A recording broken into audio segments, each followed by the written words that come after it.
તો એક પ્રશ્ન આપણે છે ને આપણે આહારક શરીરની વાત કરતા હતા અને એમ કીધું કે જે 14 પૂર્વનું જેને જ્ઞાન હોય એનું આહારક શરીર હોય. તો મારે પૂછ્યું હતું કુંદ આચાર્ય જી એમ બધા વાત કરે છે કે સમયસાર એવી રીતે રચી હતી કે સિમંદર સ્વામી પાસે એનું આહારક શરીર ગયું હતું. તો એનું 14 પૂર્વનું જ્ઞાન હશે કુંદ આચાર્ય? જો એમ કહેવામાં આવે છે તો આપણને વાંધો નથી કે ભાઈ એના પાસે, પણ એ તો લબ્ધિ છે ને, આહારક શરીર લબ્ધિ છે. અને આજે હું એનો જ પ્રશ્ન પૂછવાની હતી, આહારક શરીર માટે જ પ્રશ્ન હું પણ પૂછવાની હતી. મારો પ્રશ્ન હતો કે आहारक शरीर सूक्ष्म है या स्थूल, और वो प्रतिघाती है अथवा नहीं, એવો મેં પ્રશ્ન કાઢ્યો હતો આજના માટે. તો એના માટે જ આપણે વિચારીએ તો હા થઈ શકે છે, કારણ કે એ તો લબ્ધિ છે. આહારક શરીર આ તો કર્મનો ઉદય નથી, આ એક પ્રકારની લબ્ધિ છે. તો એ આચાર્ય એટલી ઊંચાઈ ઉપર પહોંચ્યા હોય અને એને આહારક શરીર આ લબ્ધિ અંતર મુહૂર્તનો જ હોય છે એનો સમય. તો એ ત્યાં જઈ એટલે મોકલી આહારક શરીરને અને એને પ્રાપ્ત કર્યું હશે, તો એમાં આપણને કઈ વાંધો નથી માનવામાં. હા, એમ નહીં, પણ હું તો કન્ફ્યુઝ થઈ ગઈ, બીકોઝ મને થયું કે આચાર્ય ભદ્રબાહુને જ ખાલી 14 પૂર્વનું જ્ઞાન હતું, પછીથી કોઈને નથી, એટલા માટે કન્ફ્યુઝ થઈ ગઈ હતી હું. કે કુંદ આચાર્ય તો હમણાં જ હતા ને, એટલે તો આચાર્ય ભદ્રબાહુ તો વર્ષો કેટલા 24-23 વર્ષ. એટલે ભગવાન મહાવીરની 7મી કે 8મી પેઢી છે ભદ્રબાહુ.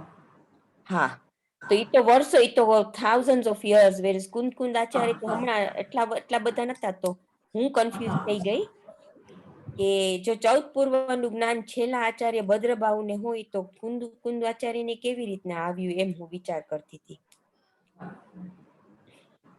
ઓકે, બીજા એ હતા પણ હું બીજા પછીથી પૂછીશ તમને. હા, અને આહારક શરીરની આપણે આ પણ વાત કરીએ કે એ પ્રતિઘાતી છે કે નહીં, મારો પ્રશ્ન હતો. પ્રતિઘાતી એટલે શું? એટલે આપણે જે બે શરીર માટે કીધું છે અપ્રતિઘાતે, એટલે 5 શરીરનું જે વર્ણન છે એમાં તેજસ શરીર અને કાર્બન શરીર માટે કાયમ હોય. પ્રતિઘાતે એક સૂત્ર છે કે એ પ્રતિઘાતી નથી. એટલે કાર્બન શરીર જેવી રીતે આ આખો રૂમ બંધ હોય, આખું બંધ હોય, એક પણ છેદ, સુઈ જેટલો પણ છેદ ન હોય, અને જો એની અંદરમાં કોઈ આત્મા મરી જાય તો એ ક્યાંય છેદ નથી, પણ એ આત્મા અહીંયાથી ગાયબ થઈ જાય. તો એ કેવી રીતે? કારણ કે એ અપ્રતિઘાતી છે. એટલા સૂક્ષ્મ આત્માના પરમાણુ છે, તેજસના પરમાણુ છે, કાર્બનના પરમાણુ છે, આત્માની સાથે નીકળી જાય છે, એને કોઈ પ્રતિઘાત નથી. એટલે વચમાં ઓબ્સ્ટેકલ નથી આવતો ને? ઓબ્સ્ટેકલ નથી. હા, ઓકે. એ કોઈને રોકે નહીં અને કોઈનાથી એ રોકાય નહીં, રોકાય એમ. ઓકે. તો પ્રશ્ન હતો કે આહારક શરીર અપ્રતિઘાતી છે કે નહીં, સૂક્ષ્મ છે કે સ્થૂળ છે, આ પ્રશ્ન હતો. તો એ તો ઓબ્વિયસલી બધાને ખબર જ છે કે એ સૂક્ષ્મ જ છે. તો પછી બે શરીર માટે અપ્રતિઘાતી કીધું છે, તો આહારક શરીર પ્રતિઘાતી છે કે નહીં, આ પ્રશ્ન હતો. આહારક શરીર એવું જ હોવું જોઈએ ને કે જ્યારે ઈ લબ્ધિ પ્રાપ્ત થાય ત્યારે ઈ અપ્રતિઘાતી હોય, કેમ એને ઓબ્સ્ટેકલ ના મળે ને જ્યાં પહોંચવું હોય ત્યાં. એ કેવી રીતે આપણે શેના આધારે આપણે કહી શકીએ? કેમ બીનાબેન કહેશે? મારા બીનાબેન, ક્યાં રીટાબેન કોને બોલ બીના. બીનાબેન મધ્ય વંદામી સાધનાજી મહારાજ આપણે જેમ કીધું પરમ સૂક્ષ્મમ તો જે ઓલું પછી અનંત ગુણે પરે હતું તો જે કાર્બન શરીર અને ઓલું વધારે સૂક્ષ્મ છે તેજસ શરીર પણ આહારક શરીર એટલું સૂક્ષ્મ નથી કે આખા લોક આકાશમાં જઈ શકે. ઓનલી ઇટ ગોઝ ટુ અઢી દ્વીપમાં જ. સો એ પ્રતિઘાતી જ હશે, અપ્રતિઘાતી ના કહેવાનું એને એટલે આઈ થિંક. તમે શું કહો છો રીટાબેન? મને લાગે છે કે અપ્રતિઘાત છે, લબ્ધિ છે. શરીર તો એમનું છે ઔદારિક શરીર, પછી એમાં જે લબ્ધિ છે એ અપ્રતિઘાત હશે. પણ હું બીનાએ જે કીધું એ મને સાચું લાગે છે કે એ છે મહાવીર દેહ ક્ષેત્ર સુધી જઈ શકે, એનાથી વધારે દૂર ના જઈ શકે.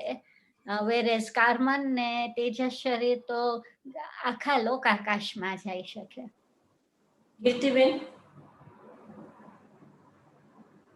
સોરી, મને પેલા મેં અપ્રતિઘાત ત્યારે તમે બોલ્યા ને ત્યારે મેં ઈ વિચાર કર્યો, પણ હવે હું તો કન્ફ્યુઝ થઈ ગઈ બીકોઝ બીનાએ રશ્મિબેન કહેશે?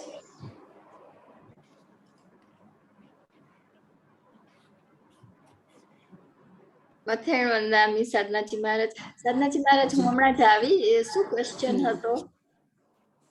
આહારક શરીર પ્રતિઘાતી છે કે નહીં, એટલે કોઈનાથી રોકાય અથવા કોઈ પહાડ આવે વચ્ચે કે કઈ આવે તો એ રોકાય, એનાથી રોકે.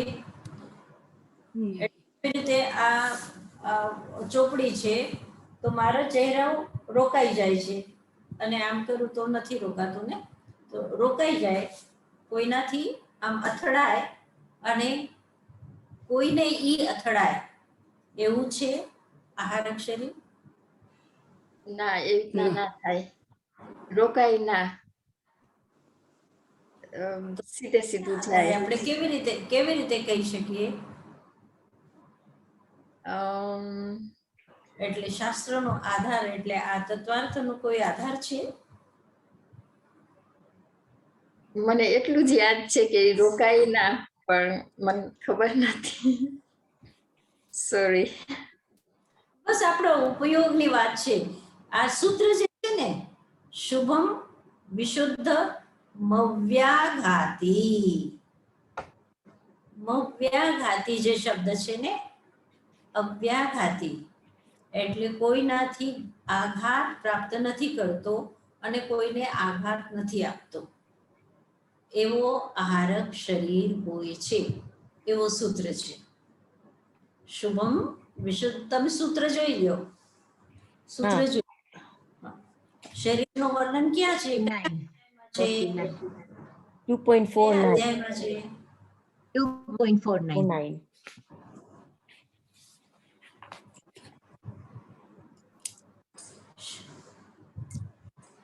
તો પછી સાધનાજી મહારાજ અપ્રતિઘાતે જ્યારે કીધું તો કેમ ના કીધું કે લાસ્ટ 3 bodies are unobstructed? અવ્યાઘાતી અને અપ્રતિઘાતીમાં શું છે? કઈ ફરક નથી, કઈ ફરક.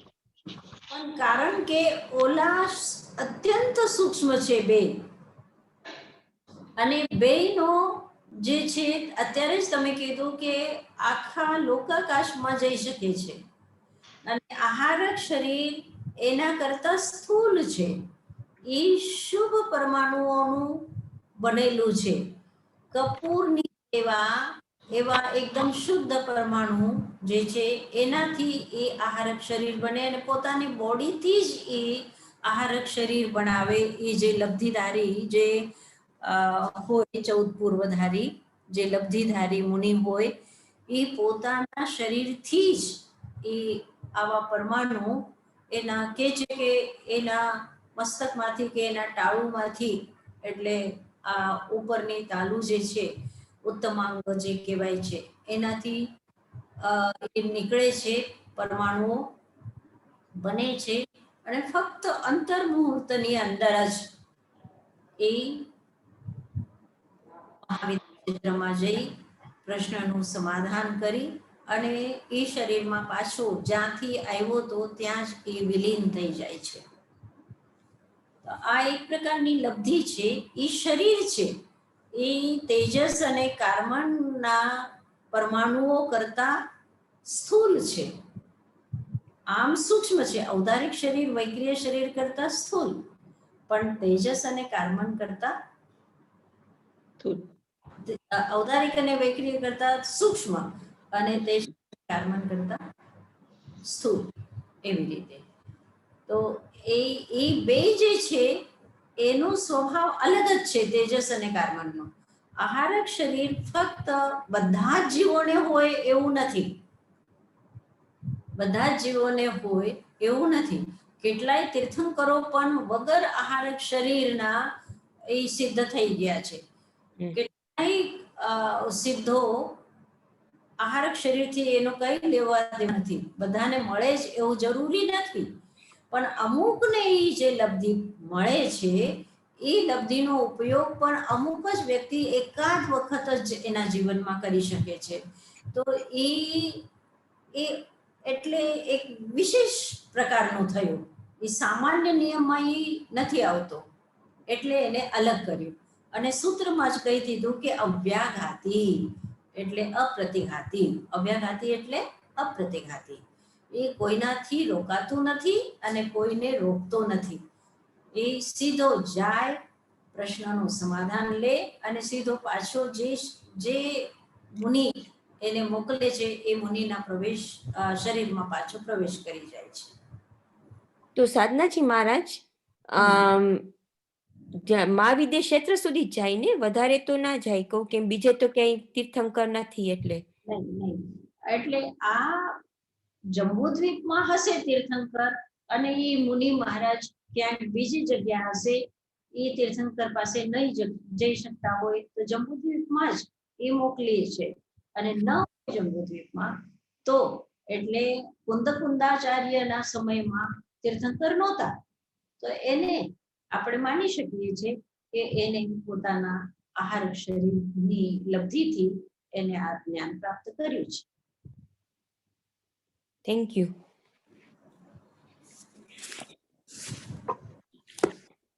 બીજો એક પ્રશ્ન એના સાથે સાથે પૂછી દો આજના માટે. બે પ્રશ્ન મેં કાઢ્યા હતા કે નારકી જીવોની અને દેવોના જીવોની, એટલે નારકીની અને દેવોની સમાનતા શું છે? સમાનતા છે, કઈક સમાનતા છે ખરી? અને છે તો શું છે? સમાનતા એટલે સિમિલર ને? હા, સિમિલરિટી બેની કઈ છે? मैं बोलूं बाबूजी? एक मिनट. हाँ हाँ बोलो. अवधि ज्ञान. नारकी के जीव और देवगति के जीव में वैक्रिय शरीर होता है, पंचेंद्रिय होते हैं. फिर उनका भूमिका नहीं, दो बातें तो ध्यान में आई मेरे. સાધનાજી મહારાજ મારા ખ્યાલમાં વાંચ્યા વગર કે બેને અવધિ જ્ઞાનથી જન્મ લે ને ત્યારથી જ અવધિ જ્ઞાન હોય બેને. હા, અવધિ જ્ઞાન છે. બરોબર. બે સિમિલરિટી છે, પણ બેમાં ભલે સિમિલરિટી છે છતાં થોડી ઘણી વિશેષતા છે. બે શું છે, પંચેન્દ્રિયનું કીધું એ બરાબર છે, પણ અવધિ જ્ઞાન બેને હોય છે. દેવોને પણ હોય, નારકીઓને પણ. અને ઔપચારિક જન્મ દેવોનો પણ છે, નારકીઓનો પણ છે. એમાં ફરક શું છે કે નારકીઓનો જે અવધિ જ્ઞાન છે એ દુઃખ એને વધારે, અને દેવોનો સુખ વધારે છે. એટલે ભૂતકાળનું પણ સુખ એને યાદ રહે છે અને ભવિષ્યનું સુખ પણ એને ખબર છે કે મને ભવિષ્યમાં પણ સુખ જ મળવાનું છે. એ રીતે એનો અવધિ જ્ઞાન એના સુખનું કારણ છે, અને આયુષ્ય જ્ઞાન દુઃખનું કારણ. આયુષ્ય અનપરિવર્તનીય છે બેનું बहुत सुंदर। શું શું કઈ શું કઈ આયુષ્ય અનપવર્તનીય હા બેનું હા હા બેનું અનુભવનીય આયુષ્ય છે, બરોબર બરોબર. Very હવે બીજો સોરી, બિફોર તમે જાઓ, અનપર્વતીયનો અર્થ શું થાય? એટલે શરીરના નષ્ટ થવામાં જે કારણો છે, જેવી રીતે વિષ છે, અગ્નિ છે કે હા. કોઈ પણ શસ્ત્ર છે, તો આ એનાથી એનો આયુષ્ય તૂટી શકે. અને કદાચિત એવું પણ થાય કે એ શસ્ત્ર એને મારી ન શકે, પાણી એને ડુબાવી ન શકે, અગ્નિ એને બાળી ન શકે, એવું પણ થાય. તો એ અનપવર્તનીય એવો આયુષ્ય હોય. Thank you. વર્તનીય એટલે તૂટી શકે, કારણથી તૂટી શકે એવો હા. અપવર્તનીય, અને અનપવર્તનીય કારણથી તૂટે પણ અને ના તૂટે. ન તૂટે, ન તૂટે. Thank you. અચ્છા, પછી બીજી સમાનતા શું છે કે એનો જે ઔપપાતિક જન્મ છે એ કુંભીમાં થાય, જેનો નીકળવાનો જે મુખ છે, દરવાજો છે, એટલે કુંભીનો જે દરવાજો છે એ બહુ નાનો હોય, તો એને ખીચી ખીચીને એના શરીરને તોડી તોડીને ખીચી ખીચીને કાઢે પરમાર્થી ઓલા પરમાધાર્મી દેવો. તો એનો ઔપપાતિક જન્મ પણ એનો દુઃખનું કારણ છે. અને દેવતાનો ઔપપાતિક જન્મ જે છે કે ફૂલોની શૈયામાં જેવી રીતે ચાદર ઢાંકેલી હોય અને ચાદર ઉપાડે તો જેવી રીતે ફૂલ ખીલેલા હોય, એવી રીતે એનો શરીર એકદમ નવજવાન શરીર એનો થયેલો, એટલે ઔપપાતિક જન્મ એનો થઈ જાય. એને નાનપણની વેદના કે એને ગર્ભની વેદના કઈ ન હોય, તો એ સુખનું કારણ એનો ઔપપાતિક જન્મ પણ. બરોબર.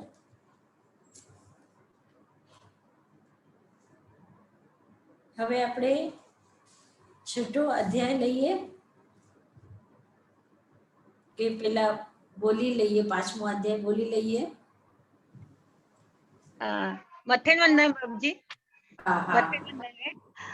मुझे ना जो निर्देश स्वामित्व साधनाधिकरण वगैरह है ना, जो 14 बातें हैं ज्ञान समझने की, तो वो अपने को सम्यक दर्शन के बारे में तो समझ में आ गया, पर ऐसे संवर के बारे में उसका कैसा उपयोग लगाना चाहिए, संवर के लिए, आश्रय के लिए कैसा उपयोग लगाना चाहिए उसका?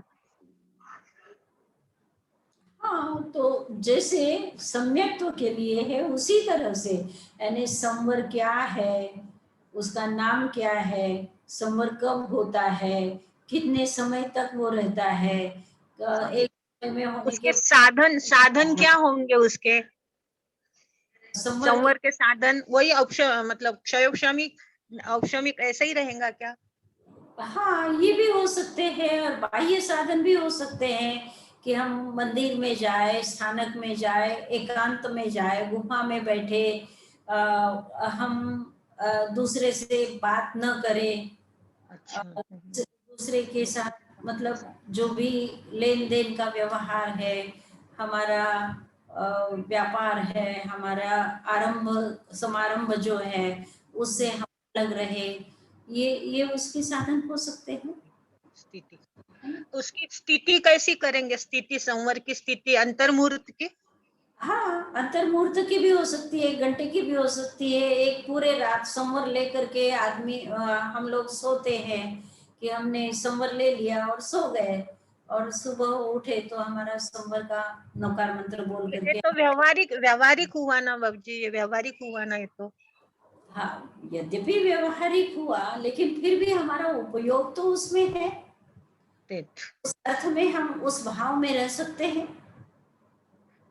व्यवहार के साथ ही तो निश्चय है, निश्चय व्यवहार के बिना निश्चय कैसे जाएगा? एकदम निश्चय पर हम नहीं ना, हमारी छद्मस्त स्थिति है, तो व्यवहार और निश्चय साथ साथ ही चलता है। તેડવા હા, આધાર નહીં ગયો પણ હા, બધાને સમજાઈ ગયો ને એનો પ્રશ્ન અને એનો જવાબ? હા. હવે આપણે પહેલા 5મો અધ્યાય બોલી લઈએ, હું બોલું એટલે બધા એક સાથે બોલી શકો. હા, બધા એક સાથે બોલજો ચોપડીમાં જોઈને, જેને યાદ હોય તો એ બોલી લે. अथ पंचमोऽध्यायः अजीवकाया धर्माधर्माकाशपुद्गला द्रव्याणि जीवाश्च नित्यावस्थितान्यरूपाणि रूपिणः पुद्गला आकाशादेकद्रव्याणि निष्क्रियाणि च असंख्येया प्रदेशा धर्माधर्मयो जीवस्य च आकाशस्यानन्ता संख्येया संख्येयाश्च पुद्गलानां नाणो लोकाकाशेव गाः धर्माधर्मयोः कृत्स्ने एकप्रदेशादिषु भाज्य पुद्गलानाम् असंख्यभागादिषु जीवानां प्रदेशसंहारविसर्गाभ्यां प्रदीपवत् गतिस्थित्युपग्रहो धर्माधर्मयोरुपकारः आकाशस्यावगाः शरीरवाङ्मनः प्राणापानाः पुद्गलानां सुखदुःखजीवितमरणोपग्रहाश्च परस्परोपग्रहो जीवानां वर्तनापरिणामः क्रियापरत्वापरत्वे च कालस्य स्पर्शरसगन्धवर्णवन्तः पुद्गलाः शब्दबन्धसौक्ष्मस्थौल्यसंस्थानभेदतमच्छायातपोद्योतवन्तश्च अणवस्कन्धाश्च सङ्घातभेदेभ्य उत्पद्यन्ते भेदादनुः भेदसङ्घाताभ्यां चाक्षुषा उत्पादव्यद्रव्ययुक्तं सत् तद्भावाव्ययं नित्यम् अर्पितानर्पितसिद्धे स्निग्धरुक्षत्वात् बन्ध न जगन्यगुणानां गुणसा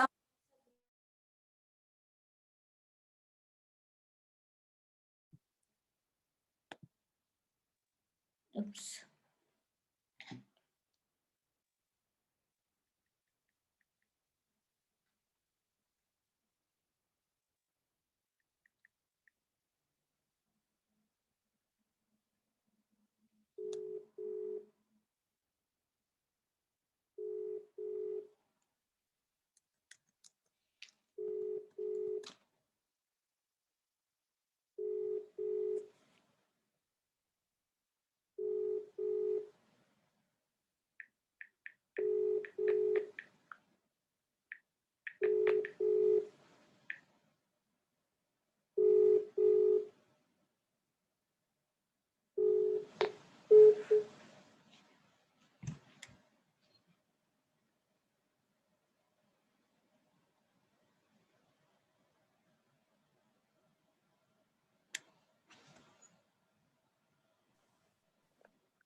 આજે આપણે છઠ્ઠા અધ્યાયની શરૂઆત કરીએ છીએ. અથ ષષ્ઠોધ્યાય. હું એક વખત બોલું અને તમે બોલો. કાય વાંગ મનઃ કર્મયોગ. બધા બોલજો. કાય વાંગ મનઃ કર્મયોગ. સ આશ્રવઃ. સ આશ્રવઃ. શુભ પુણ્યસ્ય. શુભ પુણ્યસ્ય. अशुभ पापस्य. अशुभ कषाययो सांपरायिकेर्यापथयो. सकषाया कषाययो सांपरायिकेर्यापथयो. अव्रत कषायेन्द्रिय क्रिया पंचविंशति संख्या पूर्वस्य भेद. अव्रत कषायेन्द्रिय क्रिया पंचविंशति संख्या पूर्वस्य भेदा. तीव्र मंद ज्ञाता ज्ञात भाव वीर्याधिकरण विशेषेभ्यस्तद विशेषः तीव्र मंद ज्ञाता ज्ञात भाव वीर्याधिकरण विशेषेभ्यस्तद विशेषः अधिकरणम जीवा जीवा. આ છઠ્ઠા અધ્યાયના 8 સૂત્ર આપણે બોલ્યા. છઠ્ઠો અધ્યાય આશ્રવનો છે, કારણ કે જે નવતત્વનો સૂત્ર છે જીવા જીવાશ્રવ, આપણે જે પહેલા અધ્યાયમાં નવતત્વ સપ્તતત્વ જે બતાવ્યા છે એમાં જીવ અને અજીવ બેનો વર્ણન 5 અધ્યાય સુધી કર્યું. હવે આ છઠ્ઠો અધ્યાય આશ્રવનો અધ્યાય છે. તો આશ્રવ શું છે? આશ્રવ કોને કે? આજે સવારે તાઈ મહારાજ વાત કરતા હતા, મેં ક્રિયાનો પ્રશ્ન પૂછ્યો હતો કે જે 25 ક્રિયા છે એના માટે. તો તાઈ મહારાજ ક્રિયા માટે બોલતા અને એને કીધું કે 6 દ્રવ્યમાં એકમાત્ર પૂતગલ રૂપી છે, બાકી બધા અરૂપી છે. તો ધર્માસ્તિકા અધર્માસ્તિકાનો કંઈ પ્રશ્ન નથી. કાલ પણ એની એક વિચિત્રતા છે, પણ આકાશ સાથે આપણે જીવનો એક સિમિલરિટી જેની કહેવાય કે આકાશની જેમ જ આત્મા છે. આકાશ અરૂપી છે, આત્મા પણ અરૂપી છે. તો આકાશને કાંઈ ચોટતું નથી, કાંઈ ચોટતું નથી. કેટલોય પાણી વરસતો હોય, કેટલોય પાણી વરસતો હોય, આટલા વર્ષો સુધી અનંત કાળથી આપણે જોઈએ છે કે આ આકાશમાં પાણી વરસે છે, પણ આકાશનો એક ભાગ પણ ભીનો નથી થતો. કેટલી પણ આગ બળે, અગ્નિ પ્રજ્વલિત થાય, પણ આકાશનો એક પ્રદેશ પણ એ બળે નહીં. કેટલી ધૂળ ઉડતી હોય, પણ આકાશને કોઈ રજકણ એને સ્પર્શે નહીં. સ્પર્શે નહીં એટલે એને ચોટે નહીં. તો આકાશની જેમ જ આત્મા છે. નિશ્ચયના દૃષ્ટિથી પૂતગલ દ્રવ્ય સ્વતંત્ર, જીવ દ્રવ્ય સ્વતંત્ર, આકાશ દ્રવ્ય સ્વતંત્ર, ધર્માસ્તિ અધર્માસ્તિ કાલ બધા સ્વતંત્ર છે. કોઈ કોઈને કાંઈ પણ કરી નથી શકતું. નિશ્ચયના દૃષ્ટિથી આ આત્મા શુદ્ધ છે. નિરંતર એના જે પરિણામો છે એની પર્યાયો એ શુદ્ધ રૂપે બદલતી હોય છે, પણ પૂતગલના રૂપે નિશ્ચયના દૃષ્ટિથી કાંઈ નથી. નથી કર્મ, નથી કોઈ એનો જન્મ મરણ, કાંઈ આત્માનું કાંઈ જ નથી. પણ વ્યવહારના દૃષ્ટિથી આપણે જોઈ રહ્યા છીએ કે આત્મા અને કર્મનો સંબંધ છે. પછી તાઈ મહારાજ કે ઘણા વખતથી વિચારતા હતા અને વિચાર કરતા કરતા એને એક વખત આ બે ચાર વર્ષ પહેલાની વાત છે, એને કીધું કે આકાશમાંથી પ્રકાશને આપણે અલગ કરી શકીએ છીએ. આકાશને અને પ્રકાશને આપણે અલગ અલગ જોઈ શકીએ છીએ. યદ્યપિ આકાશ શુદ્ધ છે, એને પ્રકાશ બાંધી નથી શકતો, પણ છતાં પણ આકાશ અને પ્રકાશ એકમેક થઈ જાય છે. અંધારું પણ આકાશમાં એકમેક થઈ જાય છે. અને અંધારું અને પ્રકાશ આપણને ખબર છે કે આ પૂતગલ છે ને. પૂતગલના જે પ્રકાર બતાવ્યા છે, શબ્દ, બંધ, સૂક્ષ્મ, સ્થૌલ્ય, સંસ્થાન, ભેદ, તમચ્છાયા, તપો, દ્યોતવંતશ્ચ, એટલે છાયા અને આતપ, આ બે શું છે? પૂતગલ છે. તો આ પ્રકાશ પણ શું છે? પૂતગલ છે. પણ આ પ્રકાશ આકાશથી જુદો આપણે કરી શકીએ છીએ ખરા? નથી કરી શકતા. તો જેવી રીતે આકાશ અને પ્રકાશનો, અંધારાનો અને આકાશનો સંબંધ છે, એવી જ રીતે આ કર્મોનો પણ આ સંબંધ છે. અમુક અંશે પણ આપણા આ આશ્રમની વાત જ્યારે આપણે કરીએ છીએ તો આ પૂતગલ આપણને આ દુનિયામાં ફેરવે છે, સંસારમાં ફેરવે છે, ચાર ગતિમાં ભટકાવે છે. આ પૂતગલની શક્તિ છે. પ્રકાશ તો ફક્ત સ્થિર રહે છે આકાશની અંદરમાં, અંધારું પણ સ્થિર રહે છે, એને આકાશને કઈ ચેન્જ નથી કરી શકતો. પણ આ આશ્રવ જે છે, આ કર્મ જે છે, આ શું કરે છે? જીવને ભટકાવે છે.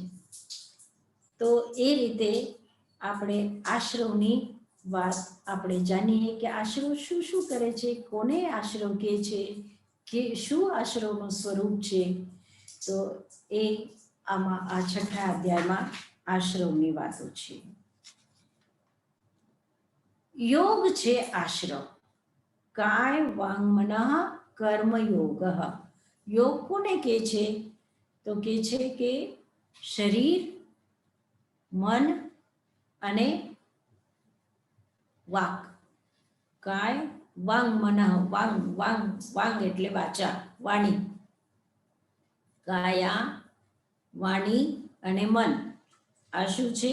યોગ છે. મન, વચન, કાયા જેને આપણે કહીએ છીએ, આ 3 યોગ છે. આ 3 યોગ છે એનો અર્થ શું છે? એ યોગના કારણ છે. એ યોગનો અર્થ કે છે કે આત્માનો જે કંપન થાય છે, આત્માની सकंप दशा, એટલે आत्मा प्रदेशों की परिस्पंदन, आत्म प्रदेशों का जो परिस्पंदन है, काया के द्वारा होता है, मन के द्वारा होता है और वाणी के द्वारा होता है. वो એનો ઉદાહરણ આપે છે કે જેવી રીતે ગરમ પાણી કરવા માટે રોડ હોય ને, તો એ ગરમ હોય અને એ આપણે પાણીમાં જ્યારે નાખીએ છીએ, ગરમ એ રોડ પાણીમાં નાખીએ તો પાણીમાં કંપન થાય છે. પાણીમાં જેવી રીતે કંપન થાય એવી રીતે આત્મ પ્રદેશોમાં આ મનની ક્રિયા, વાણીની ક્રિયા અને કાયાની ક્રિયા જે છે એ આત્મ પ્રદેશોમાં કંપન લાવે છે. એટલે એ આત્મ પ્રદેશો કંપાઈ જાય છે, सकंप અવસ્થા જે થાય છે એને યોગ કહે છે. કંપન સમજાવો, શું છે કંપન? શું કંપન શું છે પાછું સમજાવો પ્લીઝ. વાઇબ્રેશન. હા, જેવી રીતે મેં કીધું ને કે રોડ તમે ગરમ પાણીમાં નાખો તો પાણીમાં શું થાય છે? પાણીમાં શું થાય છે? પાણી ગરમ થાય બાય કન્ડક્શન. લાલ થઈ ગયો હોય રોડ અને એ તમે પાણીમાં નાખો ત્યારે પાણીમાં શું થાય? એક હલચલ થાય, પાણીને વાઇબ્રેટ કરે, જેવી રીતે કે છે જ્યોત્સનાબેન, એ વાઇબ્રેશન ઉત્પન્ન થાય છે. તો એવી રીતે આત્મ પ્રદેશોમાં વાઇબ્રેટ, આ કાયાની ક્રિયા, વાણીની ક્રિયા અને મનની ક્રિયા વાઇબ્રેટ કરે છે આત્મ પ્રદેશોને. એને યોગ કહેવાય છે. અને એ યોગ જ પછી શું છે? स आश्रवः, वो आश्रव है. यानी आत्म प्रदेशों का जो कंपन है वही क्या है? आश्रव है. वो आश्रव क्या करता है? वो कर्मों को अंदर लेता है.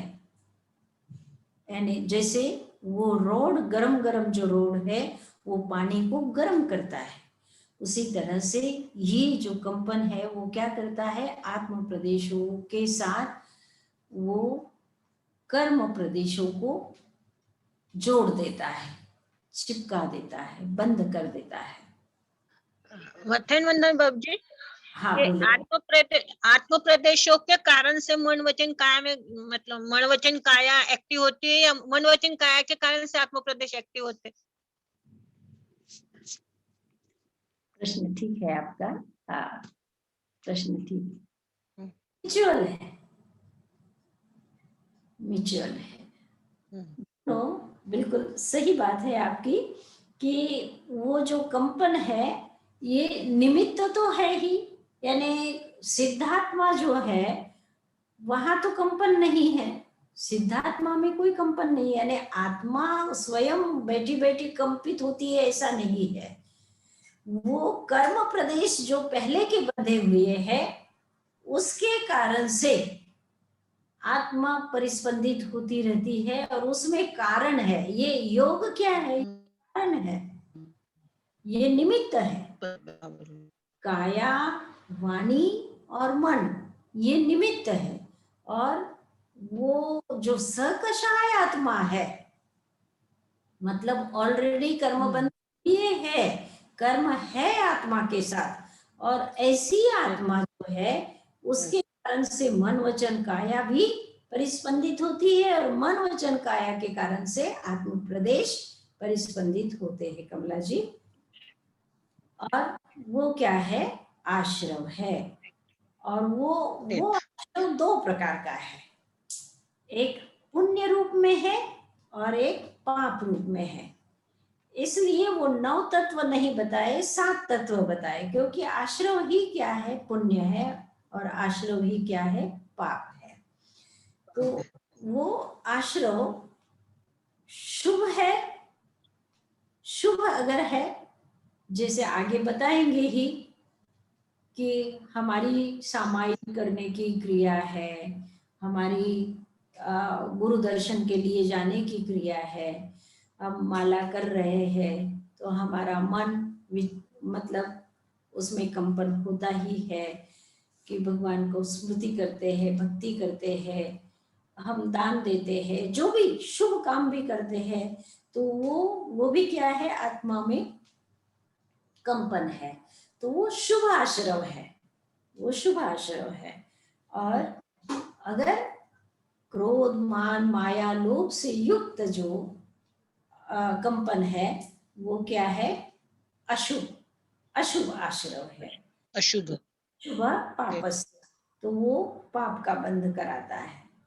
अब उसी का विस्तार आगे कह रहे हैं कि सकषाया कषाययो सांपरायिक एरियापतयो, 2 प्रकार के आश्रव होते हैं, एक कषाय सहित होता है, एक कषाय रहित होता है। जैसे 13वें गुणस्थान में योग का हम कहते हैं कि भगवान महावीर केवल ज्ञान प्राप्ति के बाद, सर्वज्ञता के बाद वो उपदेश देते हैं, वो विहार करते हैं, तो उनका मन वचन काया का जो कंप है, अनुकंप है, वो जो कंप है वो क्या करता है?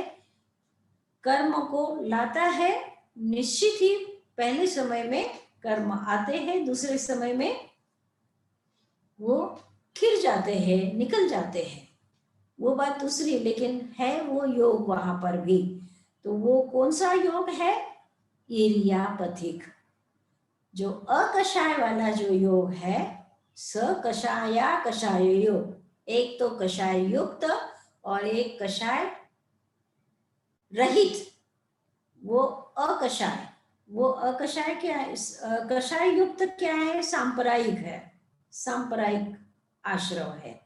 और अकषाय वाला जो इरियापथिक आश्रव है वो क्या करता है? कर्मों को बांधता नहीं है, कर्म आते हैं और तुरंत निकल जाते हैं। जैसे दीवार पर सूखी मिट्टी किसी ने डाली, बालू डाली, तो वो बालू क्या हो जाती है? फिर नीचे आ जाती है, वो वहां चिपकती नहीं है दीवार पर। तो ये आश्रव के 2 भेद बताए हैं, एक सांप्रदायिक आश्रव और दूसरा इरियापथिक आश्रव। जो सांप्रदायिक आश्रव है वो कषाय युक्त होता है, और इरियापथिक आश्रव है वो कषाय रहित होता है। यानी मिथ्यात्व दशा में भी यानी मिथ्यात्व दशा है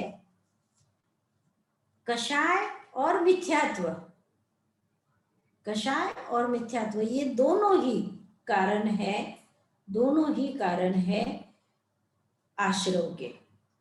लेकिन क्योंकि हम सम्यक्त्व के बाद की बात करते हैं इसलिए मिथ्यात्व को छोड़ दिया है, मिथ्यात्व को छोड़ दिया। मिथ्यात्व की तो बहुत लंबी प्रक्रिया है ना। मिथ्यात्व दशा में भी बंध होता है, तो वो कषाय में ही आ गया है, मिथ्यात्व भी यहाँ कषाय में ले लिया गया है। मिथ्यात्व अलग है, कषाय अलग है, बात समझ रहे हैं ना आप लोग। तो एक सांप्रदायिक हुआ आश्रव और एक इरियापथिक आश्रव हुआ। अब इनमें तरतमता है, यानी हम एक सम्यक्त्वी व्यक्ति है वो भी क्रिया कर रहा है, एक मिथ्यात्वी व्यक्ति है, कषाय वाला व्यक्ति है वो भी क्रिया कर रहा है।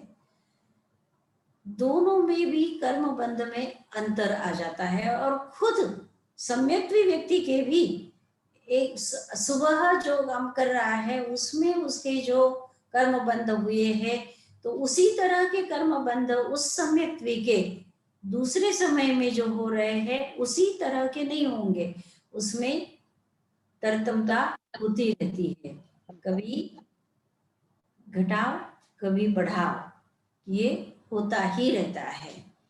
इसलिए आगे कहा है अव्रत कषाय इंद्रिय क्रिया पंच चतुः पंच पंचविंशति संख्या पूर्वस्य भेदा। अव्रत कषाय इंद्रिय और क्रिया, अव्रत कितने? 5, कषाय कितने? 4, चतुः और इंद्रिय 5 पंच और फिर क्रिया पंचविंशति 25, पंचविंशति यानी 25, 5 और 20 25। तो इस तरह से ये अव्रत की, कषाय की, इंद्रिय की और क्रिया की ये विशेषता है कि कर्म बंध में कभी मतलब कर्म बंध के कारण बनते हैं, कर्म बंध के कारण बनते हैं। 5 अव्रत है हिंसा, असत्य, चोरी, अब्रह्म और परिग्रह। और कषाय क्रोध मान माया लोभ। इंद्रिया हमारी श्रोत्रेंद्रिय, चक्षुरेंद्रिय, घ्राणेंद्रिय, रसनेंद्रिय, स्पर्शनेंद्रिय की जो प्रवृत्ति होती है वो इंद्रिया, वो कषाय है। और क्रिया, क्रिया है 25। अब वो क्रिया जो है वो मानसिक भी है, कायिक भी है और वाचिक भी है। तो वो जो क्रियाएं हैं, एक मिनट, पानी कहाँ से आ गया? हाँ, वो 25 क्रिया है। तो ताई महाराज कहते हैं कि वो 25 खिड़कियां है, 25 बारियों છે, उन खिड़कियों में से ये आश्रव आता रहता है। तो वो मतलब बहुत सारे कर्म हम करते रहते हैं, बहुत सारे कर्म करते रहते हैं, लेकिन उनका एक स्पेसिफिक कुछ मतलब एक स्पेशल जो कर्म हम करते हैं उन कर्मों को ले लिया है इन्होंने और 25 में वो सारी हमारी क्रियाएं समाहित कर दी है। कौन कौन सी है? तो पहले उन्होंने सम्यक्त्व ले लिया है, शुभ पुण्यस्य है ना, पहले शुभ पुण्यस्य है, अशुभ पापस्य है। तो शुभ जो है तो वो सम्यक्त्व की क्रिया है। तो वो सम्यक्त्व में हमारे सारे जो शुभ कर्म है वो सारे आ गए। होता है तो आश्रव है। पुण्य भी क्या है? आश्रव है, आश्रव है। तो वो जो जैसे हम स्तुति करते हैं, पूजा करते हैं, जो भी हम अच्छे काम करते हैं, जो शुभ काम करते हैं, वो उससे पुण्य बंध होता है, इसलिए वो सम्यक्त्व क्रिया है। फिर मिथ्यात्व क्रिया, उसकी विपरीत जो क्रिया करते हैं, सम्यक्त्व की क्रिया यानी देव गुरु धर्म पर विश्वास करके जो हम क्रियाएं करते हैं, वो तो सम्यक्त्व की हुई, और वो विश्वास नहीं है, वो कुदेव कुगुरु कुधर्म पर विश्वास है, और वो पापकारी जब क्रिया करते हैं तो वो मिथ्यात्व क्रिया हो गई। फिर नाम ले लो ना 25 क्रियाओं के, 25 प्रकार की क्रियाएं बताई है। बस 1-2 मिनट में हम देख लेते हैं। प्रयोग, एक प्रयोग है, यानी बस जो प्रवृत्ति, जो भी हमारी प्रवृत्ति होती रहती है उसको प्रयोग क्रिया बताया है। समाधान क्रिया, समाधान यानी हमको लेने की प्रवृत्ति होती है, हमारे 5 इंद्रियों की तृप्ति के लिए हम अच्छा दिखे, अच्छा सुने, अच्छा खाए, अच्छा हम पहने, हम अच्छा स्पर्श हमें हो, इस तरह की जो 5 इंद्रियों की तृप्ति के लिए हम कुछ न कुछ सामान इकट्ठा करते हैं, उसको समाधान क्रिया कहेंगे।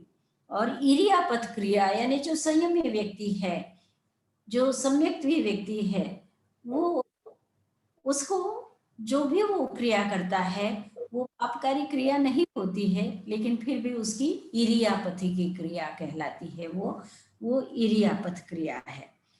अब शरीर से संबंधित है तो इरियापथिक क्रियाમાં રાગ ને દ્વેષ ના હોય। हाँ, नहीं, राग द्वेष ना हो। और काय यानी शरीर के जो सावध्य व्यापार है वो कायी की क्रिया कहलाती है। अधिकरण, जैसे कि शस्त्रास्त्र होते हैं जिससे कि हम छेदन भेदन करते हैं, वो, अथवा जो पापी लोग हैं, हत्यारे लोग हैं, वो तलवार बंदूक वगैरह वो पैदा करते रहते हैं और देते रहते हैं, वो लेते रहते हैं, वो जो क्रिया है वो अधिकरणी की क्रिया है, यानी मारने के जो साधन है, जीवों को मारने के जो साधन है वो अधिकरणी की क्रिया है। प्रद्वेषी की क्रिया यानी द्वेष से जो क्रिया की जाती है, किसी के प्रति हमें द्वेष की भावना है और उस द्वेष की भावना से जो भी कुछ करे, देखे नहीं देखे, मतलब बोले, कुछ भी जो भी हम करते हैं, लेकिन द्वेष पूर्वक जो क्रिया करते हैं वो प्राद्वेषी की क्रिया हुई। और परितापी की क्रिया, किसी को परिताप देने के लिए, यानी किसी को दुख हो ऐसा जो हमारा आचरण है वो परितापी की क्रिया है। प्राणातिपाती की क्रिया वो तो मालूम ही है कि अब किसी का प्राणों का अतिपात कर देना, यानी किसी को मारना। फिर दर्शन की क्रिया, ये इंद्रिय से संबंधित है, यानी देखना, देख करके कि हाँ ये बहुत अच्छा है, हमको बहुत अच्छा लगता है और हम देखते रहते हैं, या उसमें मतलब राग भाव, तो ये दर्शन क्रिया है। द्वेष भाव भी होता है, किसी शत्रु को देख करके द्वेष पैदा होता है कि तो એને મોઢું જોવા નથી માંગતી, એને इस प्रकार का द्वेष भाव, किसी को देख करके तकलीफ होना, ये भी दर्शन में आता है, दर्शन की क्रिया। स्पर्शन क्रिया, कुछ किसी का स्पर्श करके, किसी वस्तु का स्पर्श करके सुख होना या दुख होना, ये स्पर्शन क्रिया। दुख होना नहीं, लेकिन दुख मानना, सुख मानना, ये स्पर्शन क्रिया है। प्रत्यय क्रिया यानी किसी के निमित्त से कि हाँ वो उसके लिए मुझे ये करना है, किसी के लिए, यानी अपने रिश्तेदार के लिए, परिवार के लिए, पड़ोसी के लिए, किसी के लिए कुछ करना, और जो करते हैं वो क्रिया जो होती है वो प्रत्यय क्रिया है। समन्तानुपात क्रिया होती है एक, यानी हर्ष विभोर हो करके, बहुत हर्षित हो करके किसी के गुणों का बखान करना, હર્ષિત એટલે હર્ષિત खुश होकर के हर्ष का अनुभव करके या द्वेष का अनुभव करके किसी के दुर्गुण गाना, ये समतानुपाती की क्रिया है। अनाभोग क्रिया यानी बिना लक्ष्य नहीं है, कोई लक्ष्य ही नहीं है और क्रिया कर रहे हैं, तो उसमें पाप हो रहा है, पुण्य हो रहा है, कुछ हो रहा है, कुछ नहीं, बेध्यान से जो क्रिया कर रहे हैं वो अनाभोग। फिर स्वहस्त, अपने हाथ से जो क्रिया की जाती है, कोई कर रहा है और हम उसको कर रहे हैं, जो कि नहीं करना चाहिए, ऐसी जो क्रियाएं होती है स्वहस्त क्रिया। निसर्ग क्रिया यानी राग द्वेष के कारण से बहुत गुस्सा आता है तो किसी चीज को हम फेंक देते हैं, और बहुत राग भाव आता है तो किसी चीज को लेकर के हम छाती से चिपका लेते हैं, तो ये निसर्ग क्रिया है। विदारण क्रिया यानी किसी के दोष को, किसी ने पाप किया है, उस पाप को हम दूसरे को कहते हैं कि इसने ये पाप किया है, तो उसमें कोई यानी सुनने वाले या बोलने वाले को भी कोई लाभ नहीं है, लेकिन किसी के पाप को उघाड़ना, ये जो क्रिया है वो विदारण क्रिया कहलाती है। आनयन क्रिया, कुछ लाना ले जाना, उसमें जो क्रिया होती है वो आनयन क्रिया है। नवकांक्ष क्रिया यानी धर्म की जो क्रिया करते हैं तो उसमें इच्छा नहीं है, करने के लिए करते हैं कि अरे बाबा કરી લઈએ, કે આ મને બાધા છે એટલે કરી લઈએ છે, સામાયિક કરવાની છે એટલે કરી લઈએ છે, यानी उसमें एक आदर भाव होना चाहिए, वो आदर भाव नहीं है, इसलिए वो अनवकांक्ष क्रिया कहलाती है। और आरंभ क्रिया वो तो मालूम ही है, आरंभ समारंभ हम बोलते रहते हैं। आरंभ यानी बहुत मतलब पापकारी जो क्रियाएं होती है बहुत अधिक प्रमाण में, वो आरंभ क्रिया है। फिर परिग्रह की क्रिया, परिग्रह यानी बहुत सारे ममत्व बुद्धि से सामान को इकट्ठा करना और रखना, वो परिग्रही की क्रिया है। माया, छल कपट के द्वारा जो क्रिया होती है वो माया क्रिया है। मिथ्या दर्शन क्रिया यानी मिथ्या धर्म को स्वीकार करना, यानी जो मिथ्यात्व से युक्त है, ऐसा जो जिसे कोई धर्म कहता है लेकिन है वो मिथ्यात्व है, वो पाप जनक, लेकिन उसको स्वीकार करना, वो मिथ्या दर्शन क्रिया है। अप्रत्याख्यान क्रिया यानी प्रत्याख्यान नहीं किया है, प्रत्याख्यान न करना, वो क्या है, अप्रत्याख्यान क्रिया। इस तरह से ये 25 क्रिया इसमें बताई गई है। तो अव्रत मालूम है, कषाय मालूम है, इंद्रिय मालूम है, और 25 प्रकार की ये क्रियाएं है। ये सारे के सारे क्या है, आश्रव है। तो ये सारे मिला करके कुल कितने होते हैं, 39, 39 भेद होते हैं।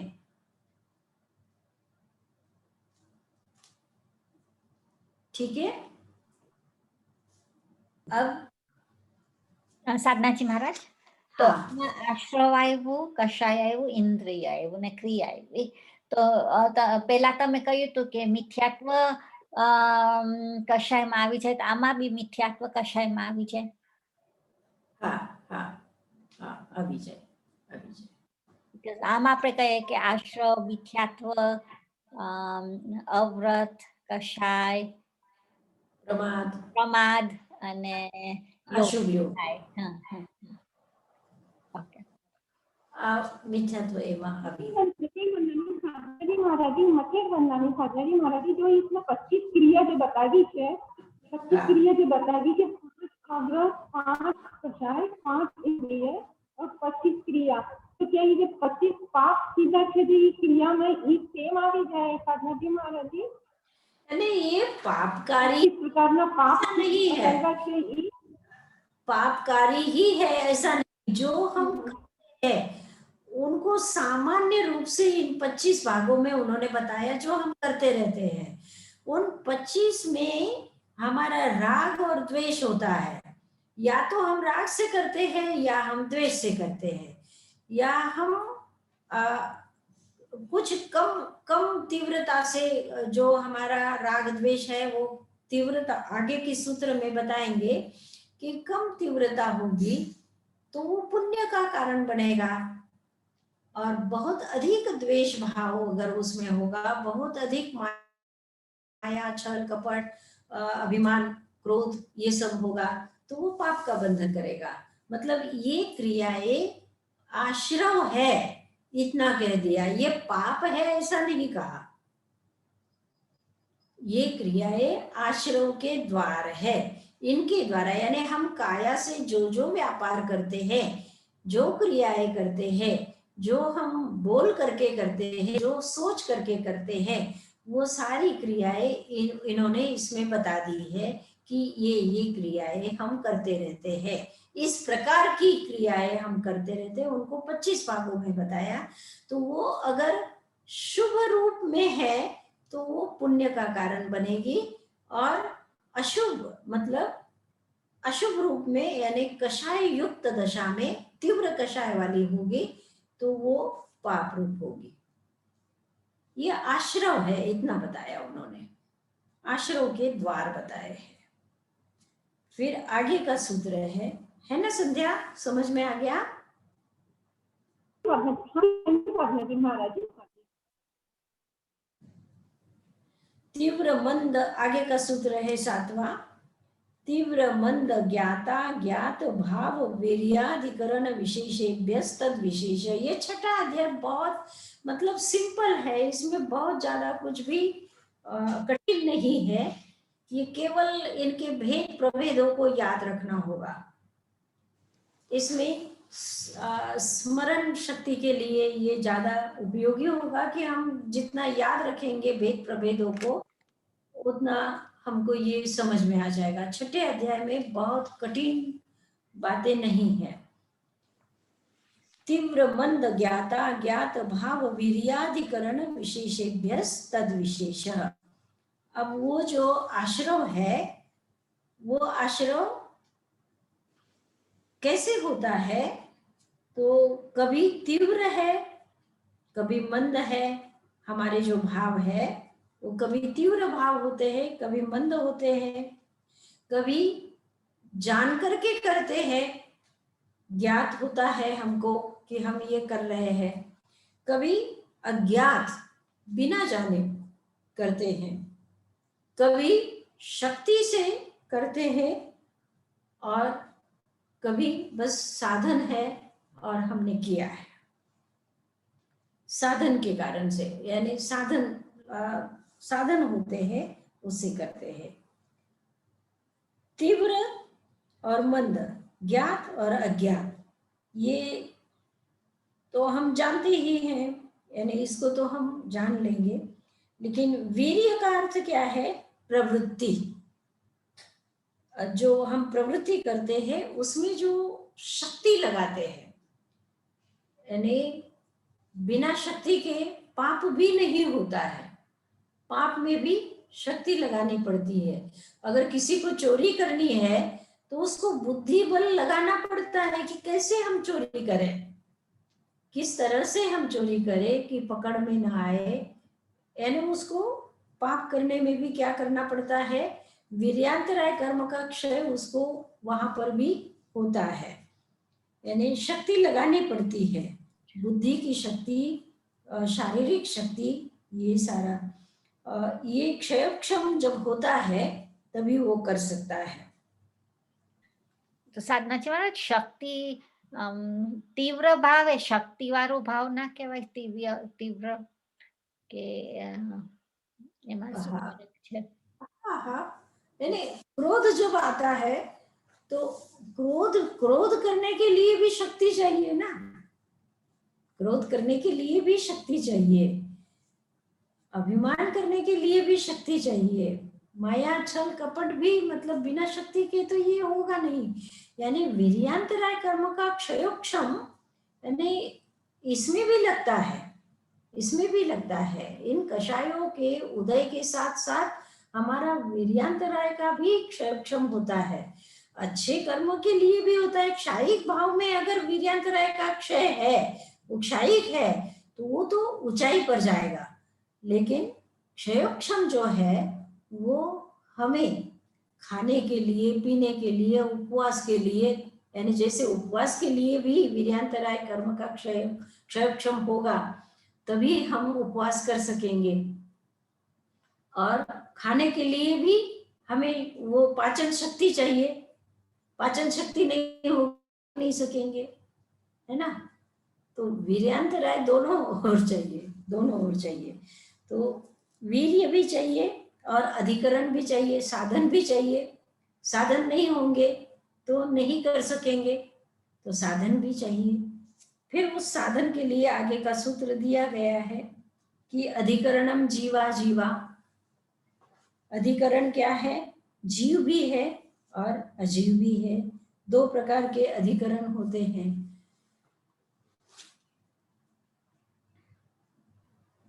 સાધનાજીમાં જે અજ્ઞાત કીધું છે, અજ્ઞાત ક્રિયા, ઈ આપણે જેમ જ્ઞાન વધતું જાય એમ અજ્ઞાત ઓછું થઈ જાય, ઇવન ઇન ક્રિયા અજ્ઞાનથી પણ ક્રિયા કરીએ છીએ ને। અજ્ઞાન જે છે એ અજ્ઞાનના કારણથી આપણે કઈ ક્રિયા કરતા હોઈએ છીએ કે જાણતા નથી અને ક્રિયા કરીએ છીએ, તો એ અજ્ઞાન ક્રિયા થઈ ગઈ। તો જેમ જાણતા જાય એમ ઓછું આશ્રવ થતું જાય। when જ્યારે જૈના હોય ને વધારે વધારે જૈના આવે, વધારે વધારે સમિતિ ગુપ્તી પાડીએ તો એમ ઓછું આશ્રવ થતું જાય, એમ કહેવા માંગે છે અજ્ઞાત થી જ્ઞાન? ના ના ના, ज्ञात अज्ञात भाव जे छे यानी जानते हुए भी हम काम करते हैं और अज्ञान दशा में भी हम काम करते हैं। एक बालक है, छोटा बालक है, वो चींटी को देखता है और हाथ मार करके उस चींटी को मार देता है। तो अब वो जानता नहीं है कि ये मारना खराब है। तो अज्ञान अवस्था में उसने जो क्रिया की है तो वो भी कर्मबंध का तो कारण बनेगा ही बनेगा, है ना। और ज्ञात होकर के यानी मच्छर हमको काट रहा है, हम जानते हैं वो जीव है, लेकिन फिर भी हमको क्रोध आता है कि हमको उसने क्यों काटा, और हम उसको त्रास देते हैं। या तो निकालने के लिए उस पर कपड़ा डाल देते हैं, कपड़ा से उसको पकड़ करके अब जब आप पकड़ेंगे हो सकता है उसकी टांग टूट जाए, उसके किसी शरीर पर कुछ तकलीफ हो जाए, लेकिन फिर भी जानते हुए भी हमको जब मच्छर काटता है तो हम उसको दूर करने के उपाय करते ही है। तो ये ज्ञात भाव में हमने कर्म बांधा है। बिच्छू आया, सांप आया, हम एक कमरे में है और सांप आ गया अचानक, तो हम उस सांप को ढकेलने के लिए या कुछ भी करने के लिए, उसको दूर करने के लिए कि हमको न काटे, इसके लिए जो भी हम काम करेंगे तो उसको दुख तो होगा, तकलीफ तो होगी, आतापना तो उसको मतलब परिताप तो होगा ही। तो ये ज्ञात भाव में और अज्ञात भाव में दोनों में आश्रव होता है। हो सकता है कि ज्ञात भाव में कुछ अच्छे काम हम करते हैं और अज्ञात भाव में भी हो सकता है कि कुछ अच्छे काम करते हैं, तो शुभाश्रव वहां भी अज्ञात भाव में भी हो सकता है और ज्ञात भाव में भी हो सकता है। તો સાધનાજી જ્ઞાત ભાવમાં વધારે કર્મ બંધાય કે અજ્ઞાત ભાવમાં? ये तो अपनी अपनी क्षमता के अनुसार हम करते हैं। जैसे हम बच्चे होते हैं और हमारी माँ हमको कुछ भी कह देती है तो हमको कुछ नहीं, हम खेलने लग जाते हैं। क्या माँ कह रही है क्या नहीं कह रही है। समझो कि अभी मैं तेलुगु भाषा नहीं जानती हूँ और तेलुगु व्यक्ति कोई आता है और मुझे गाली बकता है, कोई गाली देता है, अशुभ वचन बोलता है, तो मैं तो जानती नहीं हूँ, तो मुझे कुछ नहीं असर होगा, है ना। लेकिन जिस भाषा को मैं जानती हूँ उस भाषा में अगर कोई गाली देता है तो ये ज्ञात भाव में मैंने पाप कर्म मान लिया, क्योंकि मैं दुखी होती हूँ, तकलीफ मुझे होती है, और मैं वो आर्त ध्यान करती हूँ कि मुझे वो क्यों गाली देता है, क्यों, इसका क्या मैंने बिगाड़ा, वगैरह वगैरह जो भी मैं सोचूंगी, तो वो ज्ञात भाव में कर्म बंध होगा। और अज्ञात भाव में नहीं भी हो सकते हैं और हो भी सकते हैं। अज्ञात भाव में हम कुछ भी करते हैं जो नहीं करने जैसा है वो कर देते हैं, तो दोनों एक जैसा हो सकता है। और अभी मतलब जैसे वो एक उदाहरण भी दिया जाता है कि एक राजा है और 4 व्यक्ति मिल करके राजा के यहाँ चोरी करते हैं, तो राजा चारों को अलग अलग दंड देता है। एक को प्राणदंड देता है, एक को देश निकाला देता है, और एक को सब लोगों के बीच में उसको कहता है कि ये कैसा तुमने काम किया है, ये अच्छी बात नहीं है, तो तू अपदस्थ हो गया, तेरा जो पद है वो छीन लिया जाएगा और तू अब नौकरी करेगा झाड़ू निकालने की। और जो चौथा व्यक्ति है उसको केवल इतना ही कहता है कि तुमने ये किया, तुमसे मुझे ये आशा नहीं थी। अब दूसरे देखने वाले कहते हैं कि ऐसा कैसा, चारों ने एक ही काम किया है चोरी करने का और आप चारों को अलग अलग दंड देते हैं।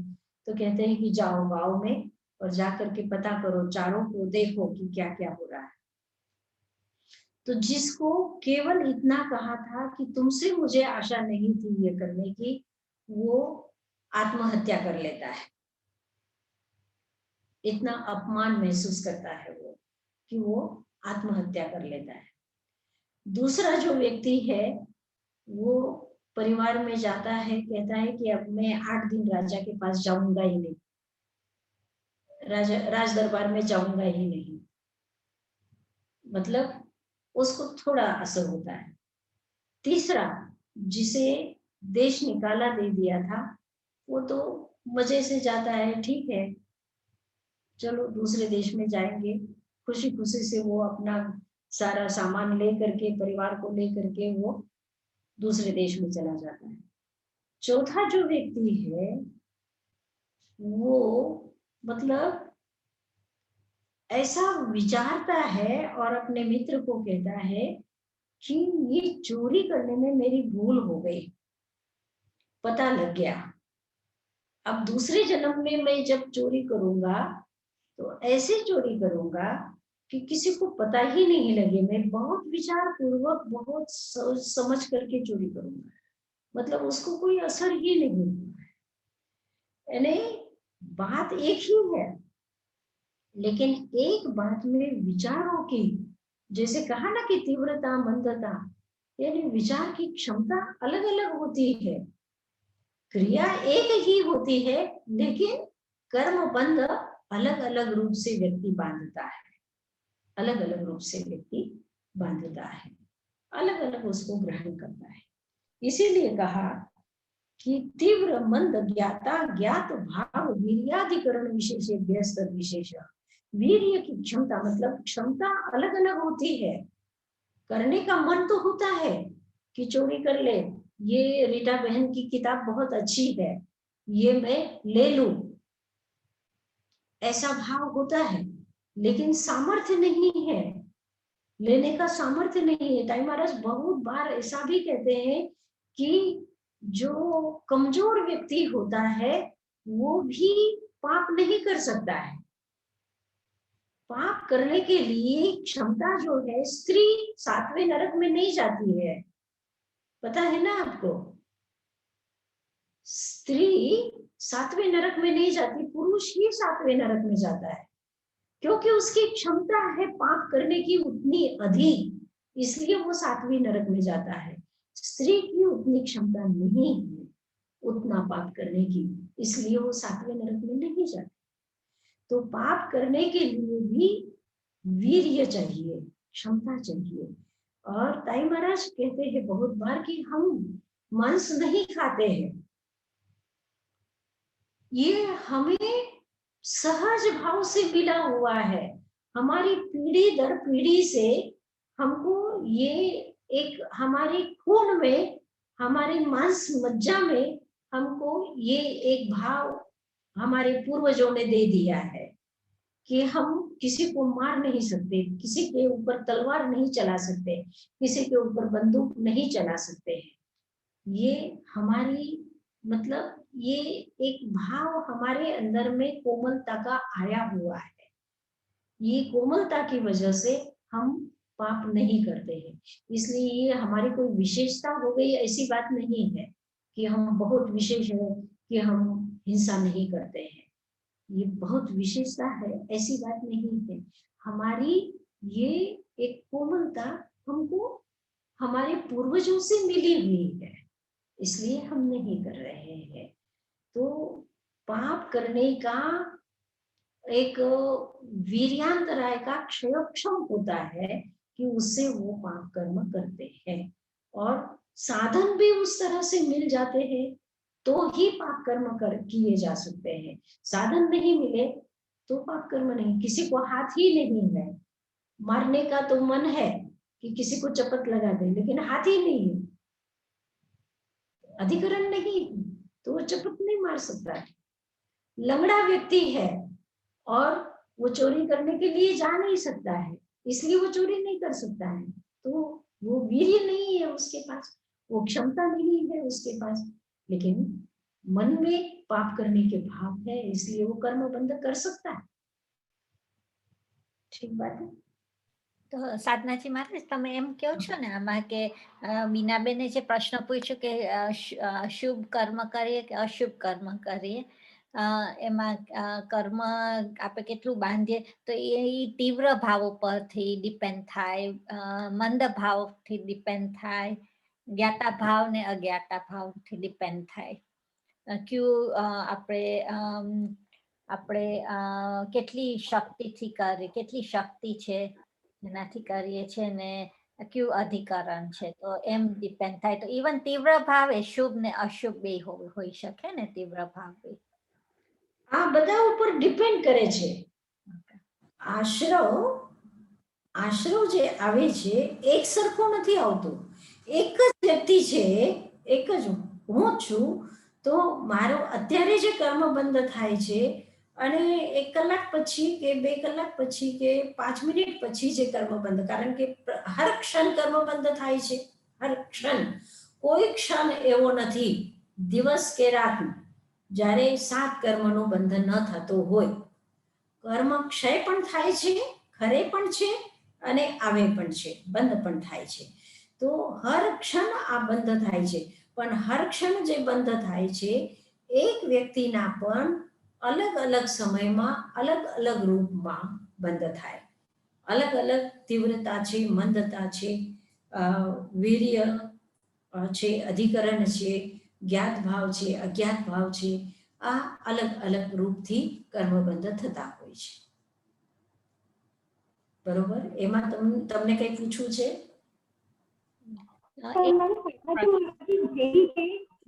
કોઈ ચીટી જાય છે અને એને આપણે મારવાનો ભાવ નથી અને ઈ અને આપણે બચાવવા જઈએ છે, એક સાઈડ કરી દઈએ, કોઈકનો પગ ન પડી જાય, એ મરી ન જાય, એને બચાવવાનો ભાવ છે, તે છતાં આપણે એને અલગ કરીએ છીએ, તે છતાં એ મરી જાય છે, તો તોય આપણા પાપ લાગી જાય છે. સાધનાજી મહારાજજી, હા, એ ક્રિયા જે છે એટલી બંધ થાય, એટલો આશરો થાય છે.